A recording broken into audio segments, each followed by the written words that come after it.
Bismillah, salam ala rasulillah. Nous, on va faire c'est des conseils concernant la rédaction CV. Vous savez que le CV, le curriculum vitae, c'est quoi? C'est un outil qui doit refléter fidèlement ce que vous êtes. C'est-à-dire qu'on doit dire un CV, c'est un CV qui est adapté, c'est-à-dire à vos compétences. C'est-à-dire on ne va pas créer un CV qui est, par exemple, par rapport à une autre personne. Là, c'est doit réellement vos compétences. Si vous avez beaucoup de compétences, c'est beaucoup de compétences qui vont être valoir sur le CV. Si vous n'avez pas beaucoup de compétences, c'est pas méchant, d'accord? C'est ça, c'est le plus important. C'est-à-dire par rapport au poste recherché, on n'a pas un CV qui doit être, comme on dit, un CV standard, qui doit être adapté à la recherche d'emploi, adapté à votre projet professionnel. On doit quitter un CV en entreprise par rapport au poste recherché. Il faut que le CV il faut aller à l'essentiel. On ne raconte pas notre vie. C'est un outil pour que vous allez vulgariser ou un outil de recherche d'emploi, mais qui doit aller à l'essentiel. On ne raconte pas notre vie dans un CV, parce que le CV fait une feuille maximum, maximum, mais généralement sur une feuille, que vous devez aller à l'essentiel, faire valoir vos qualités personnelles, vos compétences et votre cursus professionnel universitaire. Parce qu'il faut se mettre dans la tête, dans l'idée, ça de comment les entreprises qui recherchent. Parce que comment ils traitent ça, ils traitent les CV. Avec généralement les employeurs qui sont en face, qui traitent les CV, c'est une centaine de CV, ils font un traitement rapide. Ils ont des techniques de sélection. Et alors, il faut mettre l'essentiel.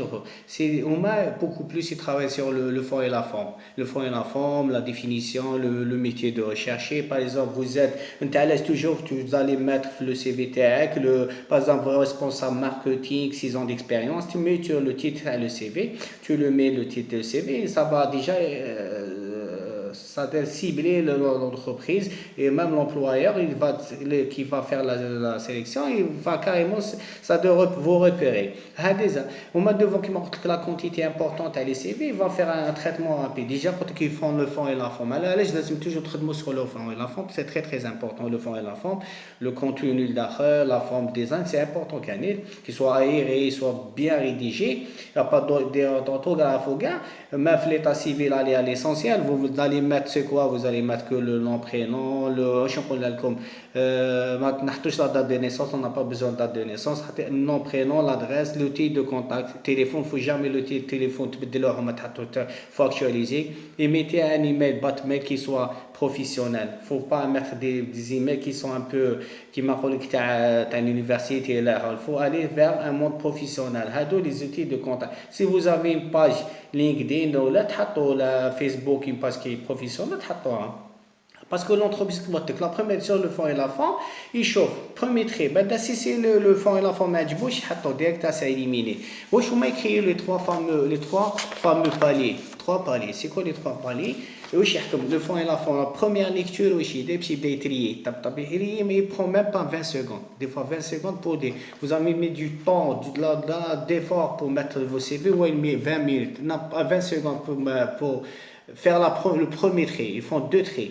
Le premier trait, c'est le plus important. Faire le deuxième, la première catégorie, le premier panier, c'est les candidatures qui sont intéressantes à convoquer pour un entretien. Le deuxième, qui sont qui peuvent être c'était liste d'attente, c'est un vivier. En cas où on n'a pas pu avoir des candidats, on sortait de. Le troisième palier, c'est quoi? C'est le garbage c'est la poubelle. Ça ne veut pas dire que le palier, c'est-à-dire le troisième, les CV, ils n'ont pas de compétences. Au contraire, les gens qui ont de compétences, mais ils ne savent pas faire valoir. Alors, je que tu sors dans le premier palier. Il faut savoir que tu sors du lot, tu sors que le CVTA qui soit dans le premier palier. C'est très très important que tu travailles sur le. Allez demander conseil, il y a des conseils en emploi, il y a des agences privées, il y a les sites internet, vous avez déjà sur les sites des conseils sur tout ce qui est métier, tout ce qui est recherche d'emploi, comment rédiger un CV. Vous allez vous adapter. Prenez du temps pour bien rédiger vos CV.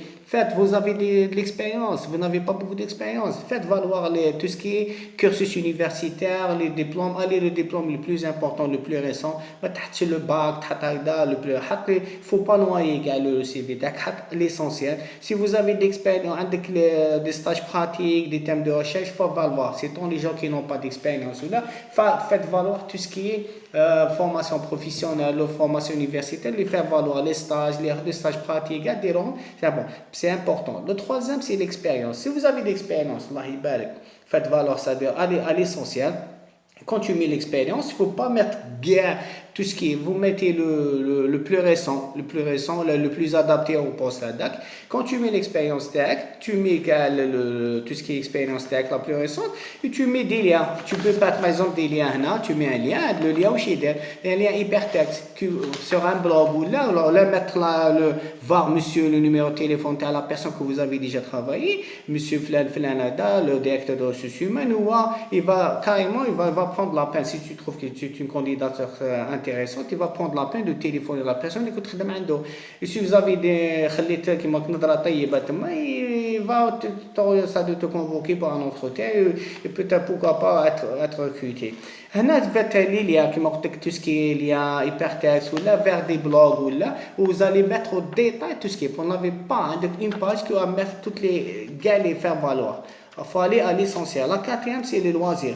Les loisirs, tout ce qui est loisirs, centres d'intérêt, il faut les mettre. Vous avez travaillé dans les associations de bénévoles, c'est important, les bénévoles, c'est faire valoir vos compétences qui non techniques. On les trouve là. Des fois, la personne qui est en chômage, qui est dans le bénévolat, c'est une personne engagée. D'accord, vous mettez le titre, le titre, c'est très important. Le titre, le projet TACOM, les petites compétences, le poste recherché. Une fois, il y a des erreurs à mettre trop d'erreurs. Quand tu te mets trop d'erreurs, tu dis je maîtrise le français. C'est pas normal. À chaque fois, quand tu termines ton CV, et il va te corriger, c'est pas méchant. Il n'y a pas de complexe dans ça. Il faut bien se faire corriger. Il va te conseiller. Des conseils en emploi, il y a des ateliers sur les techniques de recherche d'emploi, sur la rédaction CV, comme là sur le site internet.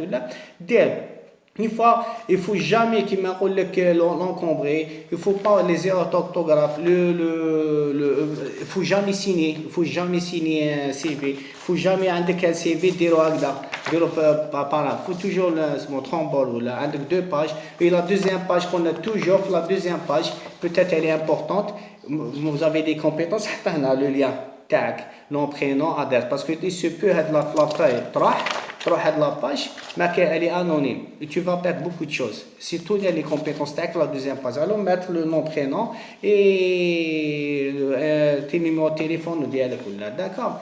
Il faut mettre le fond et la forme qui m'a roulé. Il faut pas que ce soit encombré. Sur des qui m'a roulé une forme de caractère, par exemple, calibré ou là tu mets sur calibré. Si tu as mis sur 14, tu mets sur 14. Peut-être le titre il est sur 16, là, le volume 16, 14. Le tahta c'est 12 par exemple. Il faut un peu équilibrer, aérer, qu'il soit bien lisible. Parce qu'on a le fond et la forme. La présentation qui est les sites qui peut t'adapter, le site, tu peux adapter avec le nom, prénom, même la photo, elle est importante, des fois elle est discriminatoire. Tu peux mettre ta photo si tu trouves qu'il y a 12 fois de chances de trouver un emploi quand vous avez une photo, d'être le CV soit lu par la personne qui a une photo. Si tu veux, tu mets ta photo, tu la mets, que ce soit une photo présentable. D'accord. Quand on a les études de contact, il faut toujours garder que le boîte mail qui soit professionnel. Il faut mettre une boîte professionnelle, les Gmail ou la Yahoo, des lois. J'espère que on vous a donné l'essentiel sur tout ce qui est la rédaction de son CV. Il y aura d'autres informations, Inch'Allah, tout ce qui est sur les outils de recherche. Au Bitofir, Inch'Allah.